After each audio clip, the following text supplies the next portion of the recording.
আসসালামু আলাইকুম। ইতালির ছোট্ট একটা গ্রাম থেকে আমি ইমরান আছি আপনাদের সাথে আমার আরেকটা নতুন ভিডিওতে আপনাদেরকে স্বাগতম। সো ভিডিওটা শুরু করার আগে একটাই রিকোয়েস্ট করব, যারাই নতুন আছেন অবশ্যই আমার চ্যানেলটা সাবস্ক্রাইব করবেন, ভিডিওটা ভালো লাগলে শেয়ার করবেন, কিছু জানার হলে কমেন্ট বক্সে কমেন্ট করবেন। আজকে আমি যে দেশটা নিয়ে আলোচনা করব সেটা হচ্ছে বসনিয়া নিয়ে। কারণ বসনিয়া নিয়ে একজন ভাই আমাকে প্রচুর রিকোয়েস্ট করতেছেন যে ইমরান ভাই বসনিয়া নিয়ে আমাদেরকে একটু আপডেট দেন বা আমাকে একটু তথ্য দেন।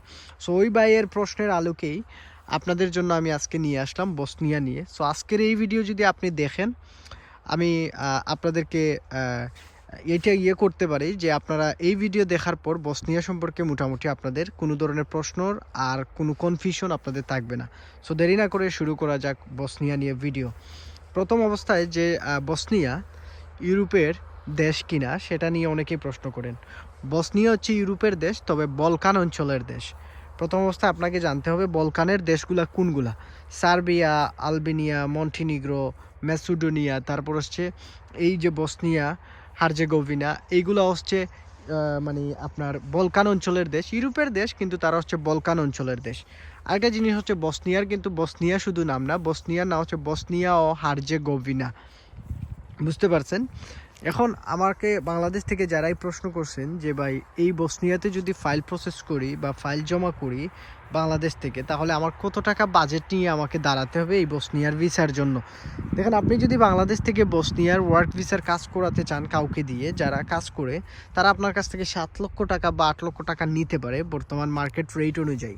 এরকমই একটা টাকা নেয় বাংলাদেশের এজেন্সিগুলা।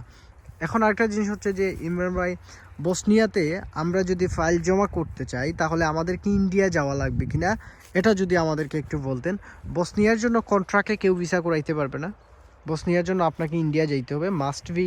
ইন্ডিয়াতে যাওয়ার পর আপনারা ভিসা পাবেন। আদারওয়াইজ বাংলাদেশ থেকে যেমন সার্বিয়ার যেরকম হয় এরকম আসলে কোনো সিস্টেম নাই, বা বেলারুশের যেরকম হয় এরকম কোনো সিস্টেম নাই বসনিয়ার জন্য। সো আপনাকে ইন্ডিয়া গিয়েই বসনিয়ার ভিসা কালেক্ট করতে হবে। এখন আসেন, বসনিয়ার এমবেসি আছে কিনা বাংলাদেশে। বসনিয়ার কোনো এমবেসি বাংলাদেশে নাই। এমবেসি বাংলাদেশে না থাকার কারণেই কিন্তু আমরা ইন্ডিয়া যাইতে হয়। এখন আসেন যে ইমরান ভাই, বসনিয়াতে ফাইল জমা করলে আসলে কোন ধরনের ভিসাতে জমা করা যায়। বসনিয়ার এমবেসি থেকে বাংলাদেশিদেরকে কয় ধরনের বিদেশিদের ভিসা দিয়ে থাকে, কত ধরনের, কত প্রকার। বসনিয়ার জন্য আপনি ভিজিট ভিসাতেও ট্রাই করতে পারবেন, বসনিয়ার জন্য আপনি স্টুডেন্ট ভিসাতে ট্রাই করতে পারবেন। বা একটা সময় প্রচুর স্টুডেন্ট কিন্তু বসনিয়াতে গেছে বাংলাদেশ থেকে। এখনও অনেকেই বসনিয়ার স্টুডেন্ট ভিসাতে যায়, অনেকেই কাজ করে, অনেক এজেন্সি। তারপর হচ্ছে ওয়ার্ক ভিসা নিয়েও বসনিয়াতে যাওয়া যায়।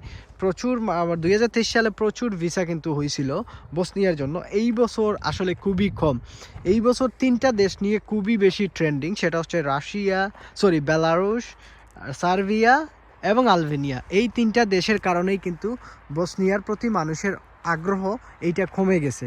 সো বসনিয়ার, এখন আসেন যে এই যে ভাই বসনিয়াতে যদি জমা করি বাংলাদেশ থেকে, আমার সময় কতদিন লাগতে পারে? আপনার 6 মাসের মতো একটা সময় লাগবে বসনিয়ার জন্য, যদি আপনি বসনিয়ার জন্য ফাইল প্রসেস করেন বাংলাদেশ থেকে। এখন আসেন যে কন্ট্রাক্টে ভাইয়া বসনিয়ার ভিসা 1 মাস 2 মাসে পসিবল কিনা। আমাকে একজন বলছে কন্ট্রাক্টে ভিসা করাই দিবে। আদৌ কি বসনিয়ার জন্য কন্ট্রাক্টে ভিসা করানো সম্ভব কিনা? বসনিয়ার জন্য কন্ট্রাক্টে কখনোই আপনি ভিসা করাইতে পারবেন না। আপনাকে যে যতই বলুক, আপনি কন্ট্রাক্টে ভিসা কখনোই বসনিয়ার করাতে পারবেন না। ওয়ার্ক পারমিট আসতে কতদিন লাগে এটা নিয়ে অনেকের প্রশ্ন থাকে, বা যারা আমাকে প্রশ্ন করছেন। বসনিয়ার জন্য ওয়ার্ক পারমিট আসতে আপনার যে সময় লাগবে সেটা হচ্ছে 2 থেকে 2.5 মাসের মতো সময় লাগতে পারে আপনার বসনিয়ার জন্য। সো আশা করি বুঝতে পারছেন, ফুল প্রসেসিং টাইমটা হচ্ছে 6 মান্থের মতো লাগবে মিনিমাম। আর 2 মাস বা 2.5 মাসের মতো আপনার পারমিট আসতে সময় লাগতে পারে বসনিয়ার জন্য। সো আশা করি এই জিনিসটা বুঝতে পারছেন। আমি আবারও রিকোয়েস্ট করব, যারা নতুন আছেন অবশ্যই সাবস্ক্রাইব করবেন। আমার সাথে যোগাযোগ করতে চাইলে আমার এই ভিডিওর ডেসক্রিপশনে আমার ফেসবুক পেজের লিঙ্ক দিয়ে দিব, সেখান থেকে চাইলে আপনারা আমার সাথে যোগাযোগ করতে পারেন।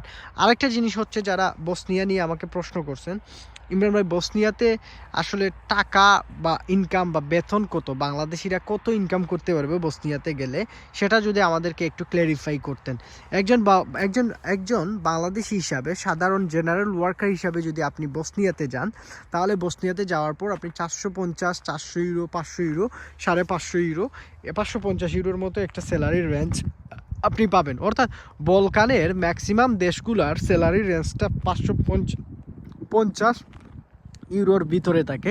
এখন কেউ যদি আপনাকে বলে 700 ইউরো 800 ইউরো দিবে, বেতন দিবে, তাহলে একেবারেই ভুল চিন্তাভাবনা আপনারা করতেছেন। এবং এইগুলা দালালের প্রলোভনের কথাবার্তা বা এইগুলা দেখে আপনারা কখনো ফাইল জমা করবেন না। আপনারা সত্যিটা জেনেই ফাইল জমা করবেন।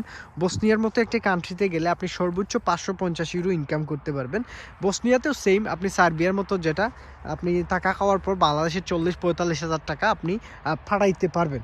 বুঝতে পারছেন? এখন আসেন যে ইমরান ভাই, বসনিয়াতে আসলে আমাদেরকে যে বসনিয়ার 1 টাকায় বাংলাদেশের টাকা, যেহেতু আপনারা বসনিয়াতে যাবেন, সো আপনার বসনিয়ার যে কয় টাকায় বাংলাদেশের কয় টাকা হয় সেটা আপনার জানা উচিত। আপনি যদি বাংলাদেশ থেকে বসনিয়াতে যান, বসনিয়ার 1 টাকায় বাংলাদেশের প্রায় 65 টাকার মতো হয়ে যায়। একটু কম, 1 টাকা কম বেশ হতে পারে। ভাই 60 টাকার উপর, 60 টাকার উপরে আপনার বসনিয়ার টাকা। অর্থাৎ বসনিয়ার টাকাকে কি বলে সেটা নিয়ে আমাকে অনেকেই প্রশ্ন করছেন। বসনিয়ার টাকাকে কিন্তু বসনিয়ান মার্ক বলা হয়। সো আপনারা যারা চা আমাদের ম্যাডাম চা, বসনিয়ান টাকাকে কিন্তু বসনিয়ান মার্ক বলা হয়।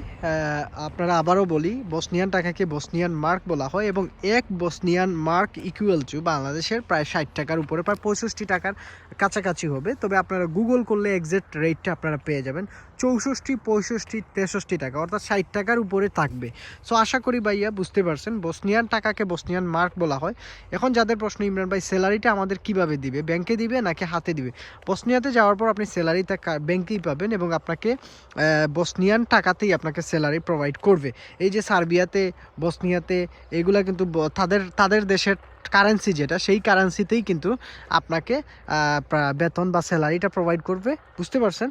এখন আসেন যে ইমরান ভাই, যদি বসনিয়াতে যাই, কোন কাজে যাওয়াটা উচিত বা কোন কাজে যাইতে পারবো? বসনিয়াতে কনস্ট্রাকশন কাজের পরিমাণ একেবারেই কম, যেমনটা সার্বিয়াতে আছে বা মেসিডোনিয়াতে আছে ওইরকম না। বসনিয়াতে আপনি বিভিন্ন ধরনের ইন্ডাস্ট্রিয়াল কাজে যেতে পারবেন, বিভিন্ন ধরনের ফ্যাক্টরি আছে, সেই সব ফ্যাক্টরি কাজে আপনি বসনিয়াতে যেতে পারবেন বাংলাদেশ থেকে। তারপর হচ্ছে বিভিন্ন ধরনের হোটেল আছে, ট্যুরিজম সেক্টর আছে, সেইগুলোতেও আপনি জব করতে পারবেন। কনস্ট্রাকশন কোম্পানির বা কনস্ট্রাকশন যে কাজগুলো, এগুলো একেবারেই কম। বড় বড় বিল্ডিং কনস্ট্রাকশন আছে, এগুলোতে কম। এজ এ হেল্পার হিসাবে, জেনারেল ওয়ার্কার হিসাবে আপনি কাজ করতে পারবেন। এখন প্রশ্ন হচ্ছে যে ভাই স্কিল ওয়ার্কারদের কোনো ভ্যাকেন্সি নাই কিনা? হ্যাঁ, স্কিল ওয়ার্কারদের আছে। বিভিন্ন বড় দুই একটা 3-4টা 5টা যদি কোম্পানি কনস্ট্রাকশন থাকে, তাদের ওই কোম্পানিতে আপনি ওয়েল্ডারে কাজ করতে পারবেন, আপনি বিভিন্ন ধরনের ইলেকট্রিশিয়ানও কাজ করতে পারবেন। সো আশা করি এই জিনিসটা বুঝতে পারছেন, যারা কাজের যে পরিমাণ বা কী কাজ, তেমন একটা বেশি না। বাংলাদেশ থেকে বেশিরভাগই ফ্যাক্টরি কাজে যান, বেশিরভাগই ম্যাক্সিমাম মানুষ যায় কিন্তু। এখন আরেকটা প্রশ্ন হচ্ছে যে ইমরান ভাই, এতই তো কিছু বললেন, এখন আমাদেরকে একটু ধারণা দেন যে আসলে বসনিয়া থেকে মুভ হওয়া যাবে কিনা। কারণ আপনারা সবাই কিন্তু বসনিয়া বলেন, সার্বিয়া বলেন, করেন। আপনাদেরকে প্রথমে বলি, বসনিয়া কিন্তু সার্বিয়ার পার্শ্ববর্তী দেশই কিছু হচ্ছে বসনিয়া। সার্বিয়া থেকেই যারা গেম দেন তারা কিন্তু বসনিয়াতে, কিন্তু বসনিয়া থেকে আপনি ইজিলি মুভ করতে পারবেন, অর্থাৎ গেম দিতে পারবেন। আপনার টাকাও কম লাগবে। যেমন সার্বিয়া থেকে যদি আপনার লাগে 2500 ইউরো, বসনিয়াতে থেকে আপনার ইতালি বা ঢুকতে আপনার সময়ও কম লাগবে, তারপর হচ্ছে আপনার টাকার পরিমাণও কম লাগবে। অর্থাৎ 2000 ইউরো হতে পারে, 2500 ইউরো আপনার হতে পারে। অর্থাৎ মানে আপনি যদি বসনিয়াতে ঢুকেন, তাহলে বসনিয়া থেকে ইতালি আসতে, সার্বিয়া থেকে ইতালি আসার যে পরিমাণ টাকা লাগে, সেই পরিমাণ টাকা বা সেই সময় থেকে আরেকটু কম লাগবে। সো যাওয়া যায় বৈধ এবং অবৈধ পথে। আপনারা বসনিয়া থেকে আপনারা ইতালি পর্যন্ত ঢুকতে পারবেন। এবং পার্শ্ববর্তী দেশগুলো, ক্রোয়েশিয়ার পার্শ্ববর্তী দেশই কিন্তু হচ্ছে বসনিয়া। সো আপনি বসনিয়া থেকে ক্রোয়েশিয়া ঢুকবেন এবং ক্রোয়েশিয়ার বর্ডারটা যদি আপনি কোনো রকমভাবে ক্রস করে জাগ্রেবে আসতে পারেন, বাদ বাকি পথ কিন্তু আপনি চলে আসতে পারবেন ইজিলি। সো আশা করি এই জিনিসটা বুঝতে পারছেন যারা এটা নিয়ে আমাকে প্রশ্ন করছিলেন। সো আজকে এই যে বসনিয়া সম্পর্কে আপনাদেরকে একটা আইডিয়া দিলাম। এখন আসেন যে ভিসা রেশিও কত, ভিসা দেয় কিনা। ভিসা দেয়। বসনিয়ার মতো কান্ট্রিতে আপনি যদি এমবেসি ফেস করে ফেলতে পারেন, সঠিক টাইম মতো সব কিছু পেয়ে, আপনাকে ডেফিনেটলি ভিসা দিবে। সো বসনিয়া বলেন, সার্বিয়া বলেন, বা এই যে নর্থ মেসিডোনিয়া বলেন, এইসব দেশে আপনার ফাইল যদি এমবেসি পর্যন্ত চলে যায়, তাহলে আমরা ম্যাক্সিমামই 99% ভিসা হয়ে যায়, যদি তারা সন্দেহ মনে না করে বেশিরভাগ এইসব দেশে বাংলাদেশিদেরকে রিজেক্ট করে শুধুমাত্র একটা কারণে, সেটা হচ্ছে যে বাংলাদেশ পালিয়ে যায় বাংলাদেশিরা, ওই সব কারণেই কিন্তু রিজেক্ট করে, আদারওয়াইজ কোনো ধরনের রিজেক্ট করতো না। সো আশা করি এই জিনিসটা আপনারা বুঝতে পারছেন যারা আমাকে প্রশ্ন করছিলেন। ভিসা রেশিও 2024 সালে অতটা বেশি ভিসা রেশিও ভালো না, বা অত বেশি মানুষও ভিসা টিসা পায় নাই। সো আশা করি এখন বুঝতে পারছেন। আপনারা যারা আজকের এই ভিডিও দেখছেন, কমেন্টে জানিয়ে দিবেন ভিডিওটা বা তথ্যগুলো আপনাদের কেমন হয়েছে। আর ডেফিনেটলি যদি কারো যদি কোনো ধরনের ইনফরমেশনের প্রয়োজন হয়, আমার ফেসবুক পেজে নক দিতে পারেন। আর সবাই ইয়ে করবেন, ভালো থাকবেন। এটা ইতালির একটা ছোট্ট গ্রাম থেকে আমি এই ভিডিওটা করছি। সো সবাই ভালো থাকবেন, সুস্থ থাকবেন। বিদায় নিয়ে নিচ্ছি ইতালির ছোট্ট একটা গ্রাম থেকে। আমি ইমরান। আসসালামু আলাইকুম।